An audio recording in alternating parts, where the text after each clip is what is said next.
Hello everyone, thank you for joining us on TV News at 7. I am Nifemi Oguntoye. We start off in the nation's capital, where retired police personnel today staged a protest alongside their families to the presidential villa over the continued inclusion of the Nigeria Police Force in the Contributory Pension Scheme.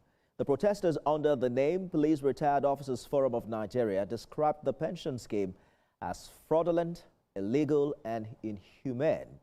The retirees are appealing to President Bola Tinubu to assent to the police exit bill passed by the National Assembly last year and transmitted to the presidency in March. Our demand is very simple. We are calling on President Bola Ahmed Tinubu to, as a matter of urgency, give assent to our bill. Thank you. We are not leaving this place. We will remain in Abuja until that bill is signed. It is our right. We are not fighting for any other thing than our rights. You should give us our rights, because the suffering has come back to we women. Our men retire, nothing to show for it. Most of them, look at, immediately they retire, 1 month, 2 months, they have become a thing of pity. Let's now talk to the National Coordinator, Police Retired Officers Forum of Nigeria, CSP Raphael Irowainu. Thank you for joining us on the news this hour, CSP. You've described this contributory pension scheme as fraudulent, illegal and inhumane. Now, those are very weighty accusations. What exactly makes this scheme, in your opinion, a death-inducing system for retired police officers? Thank you for having me. I describe the contributory pension scheme as fraudulent, illegal, and totally dehumanizing scheme for the retired police officers. The scheme that was imported for Chile, their security agencies, including their police, were not in that scheme. But surprisingly, when it was brought to Nigeria, all the security were included. But during the President Jonathan era, the military, the SS, and other intelligence community were exempted from this scheme. Only the Nigerian police force was left behind.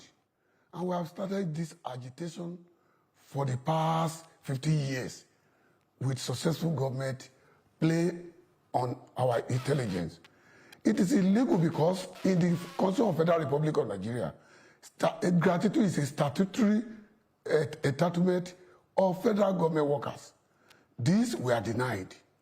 What they gave to us is lump sum, a very meager, what can be referred to as a peanut, they are paying to a retired police officer. For example, an ASP retired will be given a lump sum of 1.5 million for serving Nigeria for 35 years, and to come and be collecting a paltry sum of 25,000 or 30,000 naira as a monthly person. DSP 2 million plus with paltry monthly person of about 35,000.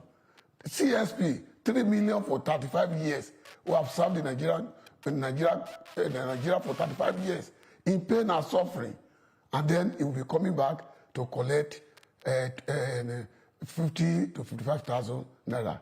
This practice on its own is a deliberate attempt to undermine national security, because the serving police officer now, they see what we are passing through. They see the harrowing experience we are having. In fact, the PECON scheme is designed by the federal government to kill the Nigerian police force, who got us safe in the course of their duty. Let us not go overboard. I understand your concerns. Saying intention to kill, that's a little bit, on the extreme, and we cannot ascertain that on live TV. But we also know that the National Assembly has already passed the police exit bill sent to the president, right? What's your understanding of what is delaying assent, and how are you engaging the presidency in this regard?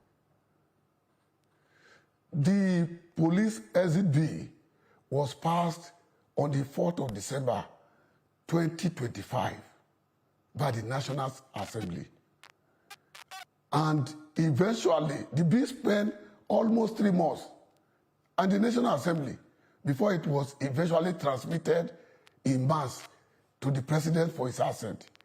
However, because of the conspiracy of the operator of PECON and some PFA players, they deliberately continue to undermine the speed passage of this bill, and eventually when it was transmitted to president. And let me add something. The President Bola Ahmed Tinubu that we know, because I served when he was governor of Lagos State, I served under him. He loved police and he loved taking care of police. He set up special security fund when he was governor of police to take care of the need of police. I am very sure that the DG PECON in particular, Miss Omolola Bridget Oloworara, and our management team are the one playing hanky-panky, are the one doing everything possible within their power to ensure that police remain in the contributory pension. Again, CSP, you know that we cannot independently confirm the allegations you're making on national TV, especially because these individuals are not represented in the course of this conversation. So let us keep the conversation within, what we can verify independently. If the police are removed from the Contributory Pension Scheme, what specific alternative pension structure are you now proposing, and how do you think it will be funded sustainably without creating another crisis? Thank you very much. The bill passed by the National Assembly on the 4th of December has already stated clearly where we are exiting to. The bill made provision for establishment of police pension board that will take care of everything that concerns police pension. The Nigerian Police Force is the leading internal security agency in Nigeria, and security all over the world is capital intensive. Any government that wants peace and tranquility in his country must not hesitate to invest heavily in that security. The investment will lead to productivity, both economically and socially in the country. So you cannot quantify it. In the recent crisis in the Gulf, you can see what the American government deployed to rescue a colonel that was ejected from that ejector. We have completely run out of time. Security is capital it involves a lot of capital, and if they want peace and security in Nigeria, the Nigerian Police Force problem must be fixed. If they don't fix the Nigerian Police Force problem, the security cannot be fixed. National Coordinator, Police Retired Officers Forum of Nigeria, CSP Raphael Wino, thank you so much for talking to us on the news this hour.